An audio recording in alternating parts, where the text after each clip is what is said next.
Shalom, selamat pagi Bapak Ibu Jemaat yang dikasihi Tuhan. Jumpa lagi dalam Renungan Hidup dalam Iman. Pagi hari ini saya ingin kita sharing merenungkan firman Tuhan dari Filemon. Beberapa ayat dari ayat 8 hingga ayatnya yang ke-10 dan nanti kita baca bersama ayatnya yang ke-17. Filemon ayatnya yang ke-8, demikian firman Tuhan.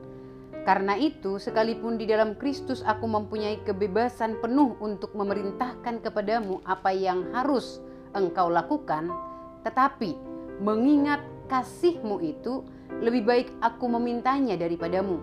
Aku, Paulus, yang sudah menjadi tua, lagi pula sekarang dipenjarakan karena Kristus Yesus, mengajukan permintaan kepadamu mengenai anakku yang kudapat selagi aku dalam penjara, yakni Onesimus. Saya lanjutkan ayatnya yang ke-17.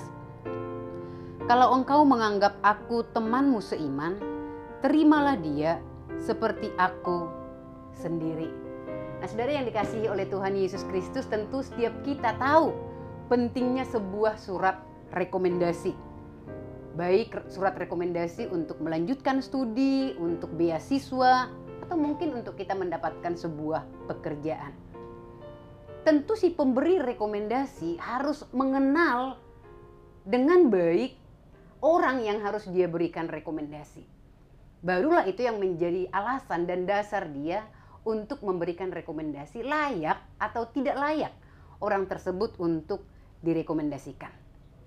Nah, saudara, ayat yang barusan kita baca ini saya anggap sebagai sebuah surat rekomendasi yang diberikan Paulus kepada Filemon, ya.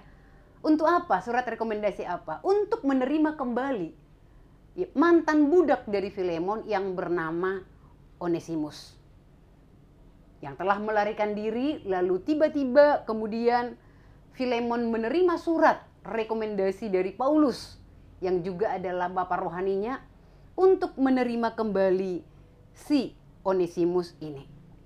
Kalau kita jadi Filemon, ya, kira-kira bagaimana respon kita?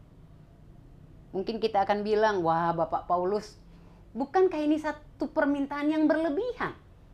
Jangankan menerima Onesimus, mengampuni saja saya belum tentu bisa. Nah, saudara yang dikasihi oleh Tuhan, di dalam bagian ini Rasul Paulus memberikan surat rekomendasi. Filemon, terimalah kembali Onesimus. Padahal Onesimus ini pernah dahulu kala telah melarikan diri, lalu kemudian juga mencuri beberapa harta daripada Filemon. Lalu saudara, apa yang membuat seorang Paulus bisa memberikan surat rekomendasi untuk menerima kembali seorang Onesimus yang merupakan budak pelarian itu?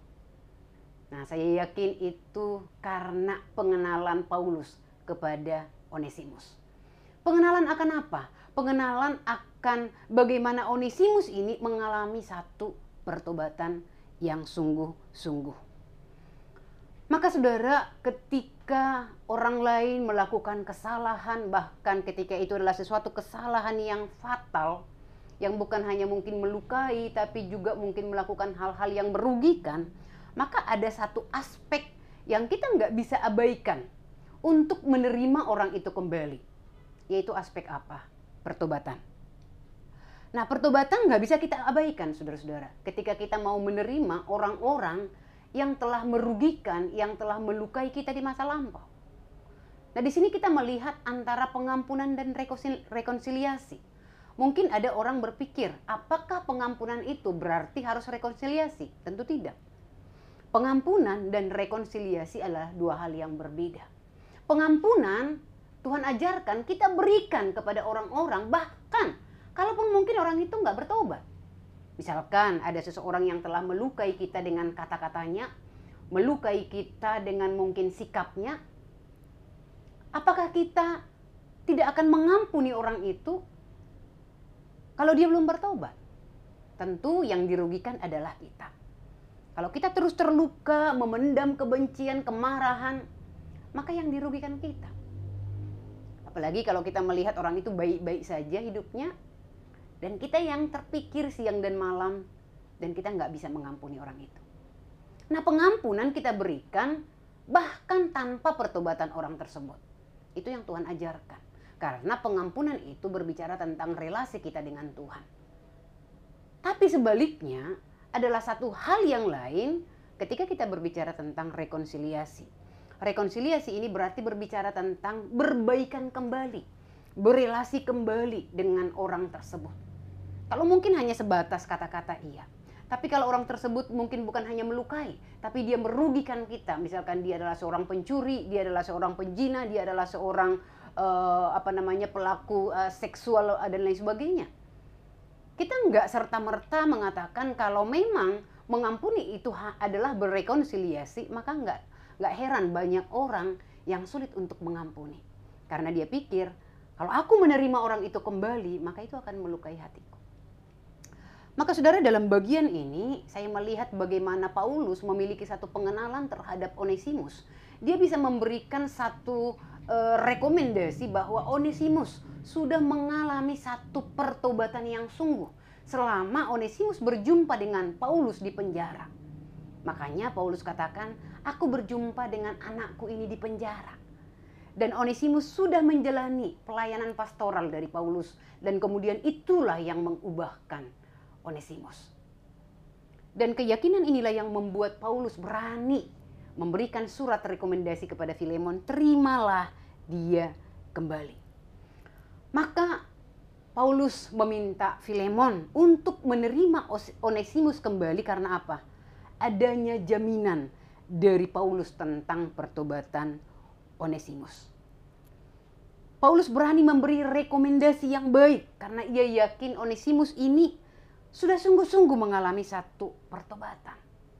Maka saudara yang dikasihi oleh Tuhan, melalui bagaimana Paulus memberikan surat rekomendasi kepada Filemon tentang Onesimus yang telah bertobat, ini memberikan kepada kita satu gambaran tentang sebuah relasi.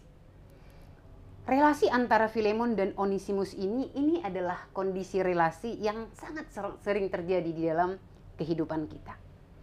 Mungkin kita menemukan banyak Onesimus masa kini yang melukai hati kita, yang menyakiti hati kita, yang mengkhianati kesetiaan kita, yang menipu dan yang merugikan kita, bahkan yang menghancurkan kepercayaan kita. Seperti Onesimus yang telah menghancurkan kepercayaan Filemon. Nah saudara, jika kita menemukan orang-orang yang jika orang-orang itu adalah orang-orang yang sudah mengenal Injil, orang-orang seperti Onesimus masa kini, maka kita percaya kuasa Injil yang akan menolong untuk bisa mengampuni orang-orang seperti Onesimus ini. Mungkin ada kalanya kita berada seperti di posisi situasi seperti Onesimus dan Filemon. Ada kalanya mungkin kita seperti Filemon, kita dikhianati, kita dilukai oleh orang yang paling kita percayai. Kita dikhianati oleh orang yang paling terdekat. Tapi ada kalanya kita mungkin seperti Onesimus, melukai, menyakiti orang lain. Bahkan juga mungkin kita menghilangkan kepercayaan orang kepada kita. Nah, di dalam dua relasi yang seperti ini, maka membutuhkan bagaimana hati yang mengampuni dan juga pertobatan dari sisi orang seperti Onesimus. Sangat mungkin terjadi relasi seperti Onesimus dan Filemon ini terjadi di dalam kehidupan kita, dalam berteman, di dalam keluarga kita. Ada relasi yang pahit dengan saudara seiman di gereja, ada luka-luka kemarahan, ada luka-luka karena kesedihan, karena hubungan yang rusak dengan siapa saja mungkin di dalam gereja kita. Hanya kita yang tahu seberapa terlukanya kita dan seberapa sulitnya untuk kita membina relasi kembali dengan orang itu. Namun saudara, melalui renungan firman yang menyapa kita pagi ini, kiranya mengingatkan kita, Roh Kudus, Injil itu yang mengubah Onesimus, dia juga mampu dan sanggup untuk mengubah hati kita sehingga kita mengalami pertobatan. Injil yang sudah mengubah Paulus itu juga, yang sudah mengubah Filemon itu juga sanggup untuk mengubah setiap hati kita untuk bisa mengampuni. orang-orang yang telah melukai dan menyakiti hati kita. Selamat berrekonsiliasi dengan orang-orang yang telah menyakiti saudara, dan selamat untuk memberikan pengampunan kepada orang-orang yang mungkin tidak layak menerima pengampunan. Tapi lewat pengampunan yang kita berikan akan membebaskan mereka. Mari kita berdoa. Tuhan Yesus, kami bersyukur Engkau menyapa kami pada pagi hari ini dengan firman-Mu. Tuhan, Engkau mengingatkan kami agar kami boleh terus belajar melepaskan dan memberikan pengampunan kepada orang-orang yang telah menyakiti, melukai hati kami. Dan Tuhan juga boleh mengajarkan kepada kami sebuah pertobatan yang sungguh ketika kami mungkin telah melukai dan menyakiti, merugikan orang lain, bahkan juga menghilangkan kepercayaan orang lain kepada kami. Lewat pertobatan kami, membuat kami kembali memiliki relasi yang baik dengan orang-orang di sekitar kami. Hamba-Mu berdoa, kalau ada di antara umat Tuhan, jemaat-Mu yang sedang mengalami relasi yang retak, relasi yang rusak oleh karena banyak hal, biarlah kiranya Roh Kudus Tuhan yang boleh terus mengingatkan mereka agar mereka juga boleh kembali diingatkan firman Tuhan untuk boleh melepaskan pengampunan kepada orang-orang yang telah menyakiti dan melukai mereka. Terima kasih Bapa, bebaskanlah kami dari setiap rasa sakit yang ada, pulihkan hati kami sehingga hati kami boleh terus dibaharui oleh Tuhan, mengasihi Engkau dengan segenap hati dan jiwa kami. Terpujilah Engkau Tuhan, di dalam nama Yesus kami berdoa. Amin. Kiranya Tuhan Yesus memberkati setiap kita.